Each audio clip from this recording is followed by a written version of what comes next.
আরে আরে আরে আমি সাধ্য বাড়িতে এটা কি করলাম, আর ট্রেনের মধ্যে বাথরুমের ভিতরে আমি কি করছি? তো সেই জন্য ভিডিওটা দেখতে হবে, ভিডিওটা দেখো।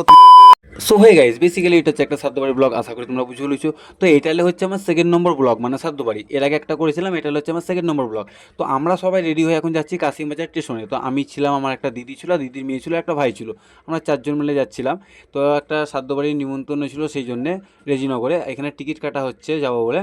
আর এরা লিফটে করে যাচ্ছে ওই প্ল্যাটফর্মে 2 নম্বর। তো এত কুড়া, মানে সিটিতে করে হেঁটে যেতে পারছে না গাইস, দেখো। তো ওই পাড়ের দিকে যাচ্ছি। আর গাইস, আমার ফেসবুকে আমার অনেকজনের ভিডিও দেখে, তো যারা যারা ভালোবাসে তারা তো আমাকে লাইক কমেন্ট করে, আর যারা যারা ভালোবাসে না তারা করে না, তাতে আমার কোনো কিছু যায় আসে না। আমি ইউটিউব থেকে ভালো সাপোর্ট পাই, ফেসবুকে আমাকে অনেকজন খুব ভালো সাপোর্ট করে।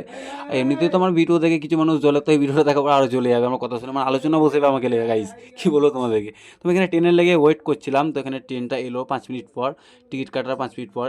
তো ট্রেনের ওই পার্টটাতে প্রচুর ভিড় ছিল, আর ট্রেনের এই ট্রেনটাতেও ভিড় ছিল। আমি তো প্রথমে সিট পাইনি বসা, দিয়ে আমার টয়লেট পেয়ে গেছিলো, বাথরুম খুঁজে পেয়েছিলাম। তো বাথরুম একটা পেয়ে গেলাম, তো বাথরুমে দেখছি পরিষ্কার আছে কিনা, তো দেখছি মোটামুটি পরিষ্কার আছে। তো ভিডিওটা তোমরা নিশ্চয়ই দেখেছো, ফেসবুকে পোস্ট করেছি। দিয়ে আমরা রেজিনগর স্টেশনে নেমে পড়েছি।